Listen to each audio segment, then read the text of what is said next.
잠언 23장 1절에서 12절까지 함께 교독합니다. 너가 관원과 함께 앉아 음식을 먹게 되거든 삼가 내 앞에 있는 자가 누구인지를 생각하며 내가 만일 음식을 탐하는 자이거든 내 목에 칼을 할 것이니라. 그의 맛있는 음식을 탐하지 말라. 그것은 속이는 음식이니라. 부자 되기에 쓰지 말고 내 사사로운 지혜를 버릴지어다. 너가 어찌 허무한 것에 주목하겠느냐. 정령이 재물은 스스로 날개를 내어 하늘을 나는 독수리처럼 날아가리라. 악한 눈이 있는 자의 음식을 먹지 말며 그의 맛있는 음식을 탐하지 말지어다. 대저 그 마음의 생각이 어떠하면 그 위인도 그러한즉 그가 너에게 먹고 마시라 할지라도 그의 마음은 너와 함께 하지 아니함이라. 내가 조금 먹은 것도 토하겠고 내 아름다운 말도 헛된 대로 돌아가리라. 미련한 자의 귀에 말하지 말지니 이는 그가 내 지혜로운 말을 업신여길 것임이니라. 내 지게석을 옮기지 말며 그와 내 밭을 침범하지 말지어다. 대저 그들의 구속자는 강하시니 그가 너를 대적하여 그들의 원한을 풀어주시리라. 훈계에 작심하며 지식의 말씀에 귀를 기울이라. 아멘. 아멘. 오늘은 예배 중에 성찬식이 있어 말씀을 길지 않게 나누겠습니다. 이스라엘 백성이 음식에 대한 관점은 몇 가지 특징이 있습니다. 첫째로 음식은 하나님이 베푸시는 은혜로 여겼습니다. 농부가 밭을 갈고 씨를 뿌리지만 자라서 열매를 맺게 하시는 분은 하나님이십니다. 인간은 거두고 가공하여 먹을 뿐 결코 양식을 만들어내지는 못합니다. 이런 사실을 깊이 알게 하려고 주신 것이 만나이죠. 그들에게 지난 광야 40년 동안 하늘에서 음식이 내려졌습니다. 이스라엘 백성은 그걸 보고 매우 신기하여 만나라고 외쳤습니다. 성도들이 만나라고 하니까 이 음식이 만나다 해서 만나 이렇게 외치는 것으로 생각하기 쉽지만 이 만나는 히브리어를 그대로 우리말로 옮겨놓은 겁니다. 이 만나라는 말이 무슨 의미냐면 이게 뭐야? 어린아이들이 호기심이 가득할 때 이게 뭐야? 라고 묻는 이 말이 만나라는 말이에요. 모든 양식은 하나님이 인간에게 주시는 선물이요. 우리는 그것을 먹고 살아갑니다. 다시 말하면 양식에 의존해 살아갈 수밖에 없는 인간은 하나님의 은혜가 절대적으로 중요하지요.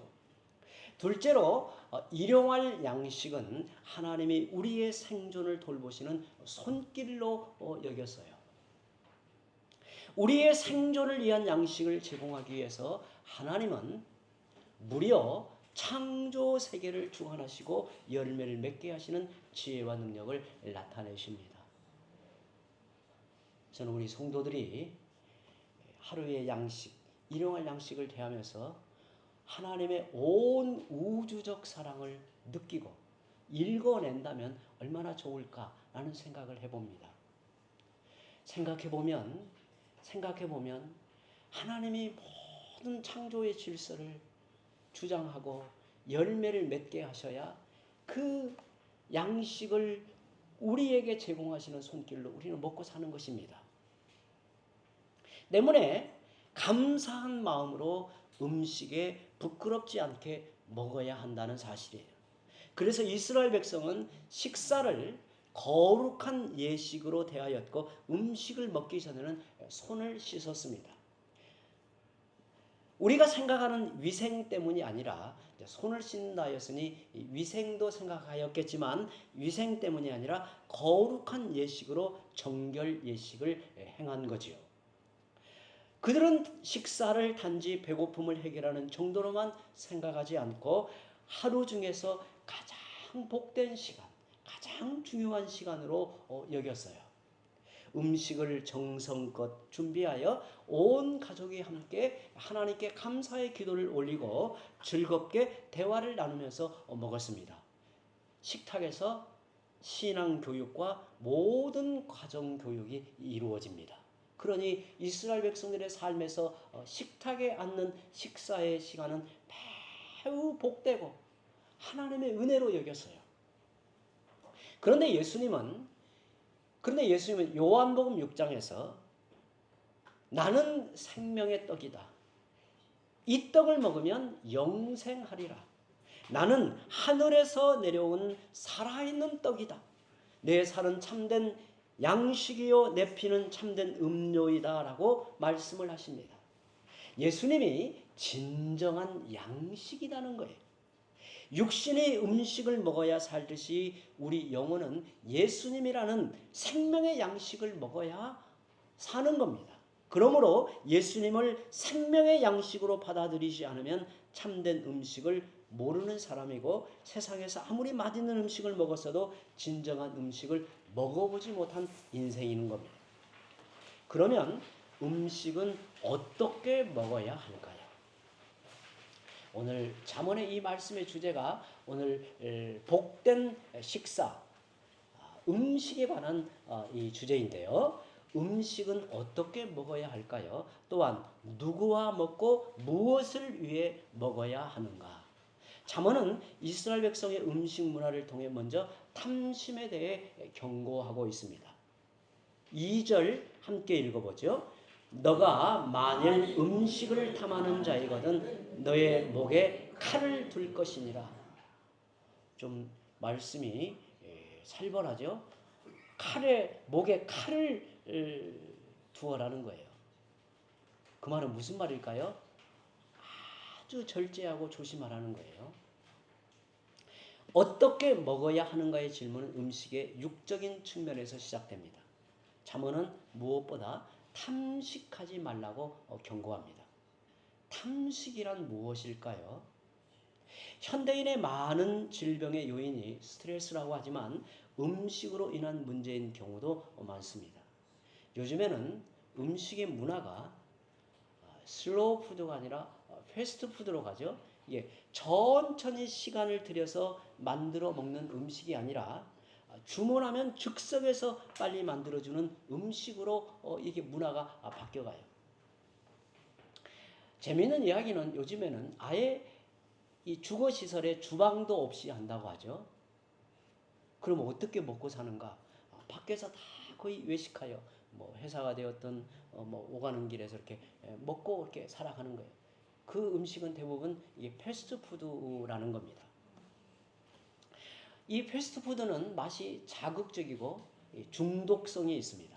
더구나 우리 앞에 광고가 쏟아지는데 사람들의 오감을 자극해요.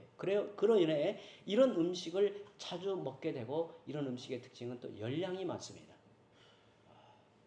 그러면 살이 비대해지는 거죠. 살을 빼려면 많은 돈을 써야 합니다. 돈을 주고 살찐 음식을 먹고 살 빼는데 또 돈을 들여요. 여기에 말려들지 않으려면 간단합니다. 여기에 말려들지 않으려면 간단해요. 절제하는 수밖에 없어요.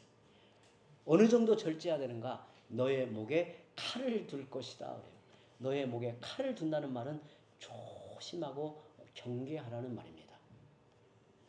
저는 매주 화요일 오후면 함께 책을 읽고 토론하며 공부하는 모임을 갖습니다.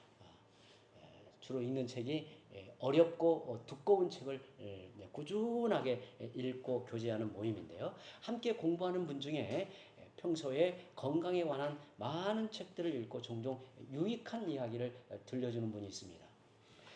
이분이 그런 책을 많이 읽게 된 이유는 자신의 건강에 많은 문제가 있어서 고통스러우니 이걸 어떻게 극복할까 해서 그분은 정말 많은 책을 이렇게 읽더라고요. 그리고 감동이 되면 그 저자를 직접 만나서 또 더 깊은 이야기를 듣는다고 해요.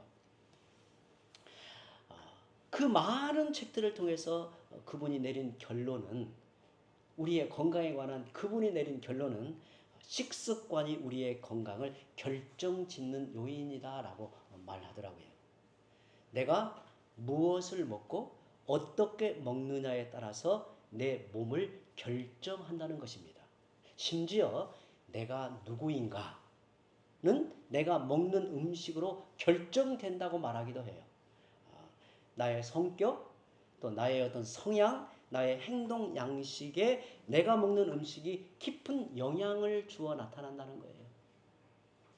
그래서 성질이 되게 급하고 화를 버럭 내는 사람은 그런 음식의 영향을 줄 수 있다는 걸 생각하는 거예요. 정말 이분의 이야기는 자기는 건강에 관한 책을 한 200여 권을 읽었다는 거예요. 그러면서 많은 고민을 하고 읽어보니 마지막 결론이 그렇다는 거예요. 먹는 문제가 결국 나를 결정한다는 거예요. 교황 그레고리우스 1세는 식탐을 큰 죄라고 여겼습니다. 그래서 수도사는 식탐에서 벗어나야 한다면서 식탐의 종류를 5가지로 분류했습니다. 급하게 먹는 속식, 개걸스럽게 먹는 탐식, 지나치게 많이 먹는 과식, 까다롭게 먹는 미식, 사치스럽게 먹는 호식. 이 식탐의 5가지를 조심해야 여기에 빠지면 분별력이 흐려서 다른 죄들을 초래한다고 이야기했습니다. 그래서 잠언 오늘 말씀에 너가 만일 음식을 탐하는 자라면 내 목에 칼을 두어라 하는 거예요. 음식이 너의 인생에 네 몸에도 결정적인 영향을 미치지만 너의 삶에 결정적 문제를 일으키는 문제로 작용한다는 거예요. 먹는 것에. 왜 그럴까? 식탐을 조심하는 것도 중요하지만 이 음식을 누구와 먹어야 하는가도 중요합니다. 왜냐하면 식탁을 통해서 긴밀한 교제, 거래가 이루어진다는 거예요. 사람은 뭔가를 먹으면 마음이 열리는가 봐요. 그리고 마음의 경계가 느슨해지는가 봐요. 그래서 식탁을 조심하지 않으면 내가 거기에 말려 들어가는 것을 말하고 있는 거예요. 그러므로 내가 지금 누구와 먹고 있는가를 의식해야 합니다. 1절에 보면 너가 관원과 함께 앉아 음식을 먹게 되거든 삼가 너 앞에 있는 자가 누구인가를 생각하며 라고 합니다. 여기서 관원은 힘 있는 관리를 말합니다. 나보다 높은 사람, 힘이 있는 사람과 함께 먹고 있는 겁니다. 먹는 모습을 보면 그가 어떤 사람인가 드러나게 되죠. 교양과 예절을 갖추고 먹어야 음식 때문에 좋지 않은 평가를 받지 않습니다. 단순히 배를 채우는 게 목적이 아니기 때문입니다. 또 하나는 이 음식의 의도가 무엇인가를 생각하라는 거예요. 3절에 그의 맛있는 음식을 탐하지 말라. 그것은 속이는 음식이니라. 어떤 음식이든 거기에 담긴 성격이 다양하기 때문입니다. 악한 마음으로 베푸는 음식, 속이는 음식이 있다는 거예요. 우리는 음식을 대접한다 할 때 아무에게나 대접하는 게 아니죠. 존경하는 마음을, 그리고 감사의 마음을, 그리고 어떤 조언을 듣고자 하여 음식을 베풀며 함께 교제하는 겁니다. 누가 베푸는가, 왜 베푸는가를 생각하지 않고 무턱대고 받아 먹으면 큰 일을 일으킵니다. 내가 가야 할 자리인지 무슨 의도가 있는 건 아닌지 분별할 필요가 있습니다. 다음으로 무엇을 위해 먹을 것인가는 음식의 영적인 측면을 생각해 보는 겁니다. 본문 1절에서 3절까지 말하는 식사 자리는 나쁜 목적으로 모인 자리입니다. 잘못된 자리에서 그릇된 식사를 하고 있습니다. 그 이유가 뭘까? 그 이유가 뭘까? 궁극적인 이유가 뭘까? 4절에 부자 되기를 애쓰기 때문이라는 거예요. 4절에 부자 되기에 애쓰지 말고 너의 사사로운 지혜를 버릴지어다 라고 말합니다. 사사로운 지혜, 다시 말하면 부자가 되기 위해 잔꾀를 부리기 때문입니다. 정말 애써야 할 것이 무엇일까요? 재물도 하나님의 선물이기에 선행하는 하나님의 은총을 구해야 합니다. 하지만 어떻게 해서라도 부자가 되려는 욕심은 잘못된 자리에도 앉게 만들어요.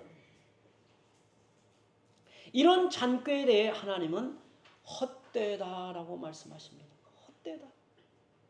5절 함께 읽어보죠. 5절. 너가 어찌 허무한 것에 주목하겠느냐. 정령이 재물은 스스로 날개를 내어 하늘을 나는 독수리처럼 날아가리라. 아무리 발버둥을 치고 스스로 부자가 되려 해도 그런 재물은 날개가 달려서 멀리 날아가 버리고 만다는 겁니다. 돈만 있으면 안심이 되지. 대대로 잘 먹고 잘 살 수 있겠지. 얼마든지 내 미래가 견고하겠지라고 생각할 수 있습니다. 그러나 하나님이 흩어버리시면 모든 재물은 독수리처럼 멀리 날아가 버리고 맙니다. 그러므로 재물을 믿지 말아야 합니다. 재물 때문에 안심하거나 재물 때문에 죄를 짓고 그런 자리에서 이런 목적으로 음식을 탐하지 말라. 그것이 너의 인생을 실패하게 한다는 겁니다. 7절 또 함께 읽어보죠.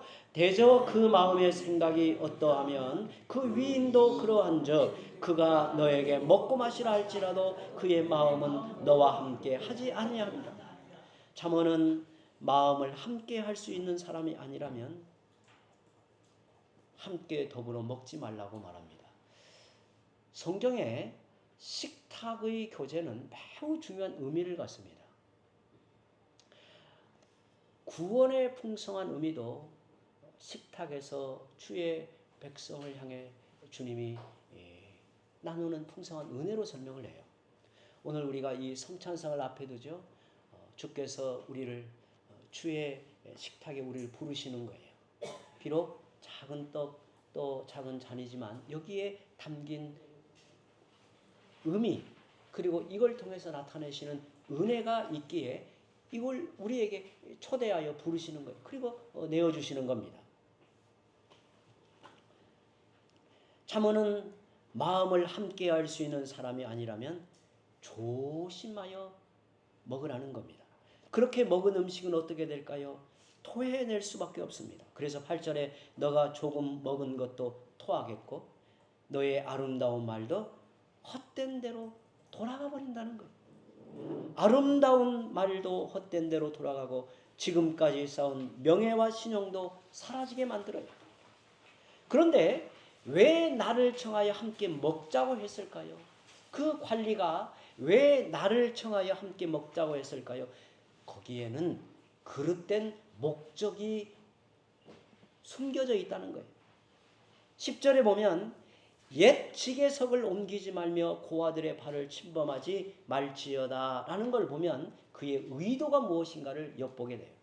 우리는 앞에서 지게석을 한번 생각했죠. 하나님의 기업으로 받은 땅의 경계선을 표시하는 돌로서 옮겨서는 안 된다. 이건 하나님이 정해놓은 질서이다 라는 거예요.